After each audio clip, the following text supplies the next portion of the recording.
நம்முடைய வாழ்க்கையில் எந்த நேரமும் ஜோதிடத்தையும் விதியையும் நம்பிக்கொண்டிருப்பது நல்லதா? உழைப்பும் விடாமுயற்சியும் இருந்தால் ஜோதிடத்தையும் கூட பொய்யாக்கலாம் என்பதை உணர்த்தக்கூடிய ஒரு சிறிய குட்டி கதை.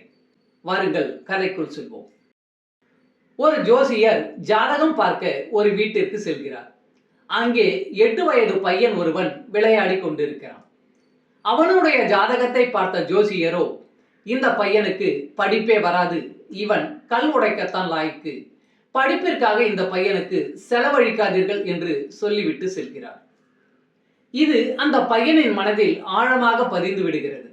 அவர் சொன்ன வார்த்தைக்காகவே அந்த பையன் கடுமையாக படிக்கிறான். 12ஆம் வகுப்பில் அதிக மதிப்பெண் வாங்குகிறான்.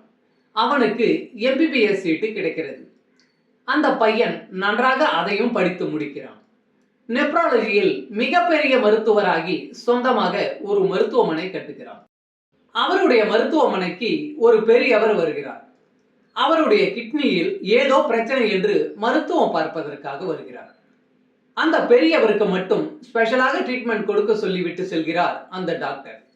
அந்த பெரியவருக்கு நன்றாக மருத்துவம் பார்த்து அவர் குணமடைந்து போகும்போது அந்த மருத்துவரிடம் சென்று கேட்கிறார், எனக்கு மட்டும் ஏன் இவ்வளவு ஸ்பெஷலான ட்ரீட்மெண்ட் கொடுத்தீர்கள் என்று கேட்கிறார்.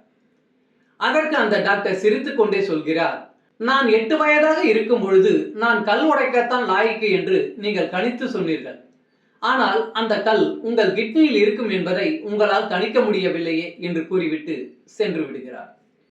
ஜோதிடத்தில் கணிப்பது அனைத்துமே உண்மையாக இருக்கும் என்று கண்மூடித்தனமாக நம்பிக்கொண்டிருந்தால் அந்த பையன் ஒரு சிறந்த மருத்துவராக ஆகியிருக்க முடியாது. நாம் என்னவாக வேண்டும் என்பதை முடிவு செய்ய வேண்டியது நம் கையிலே தான் உள்ளது.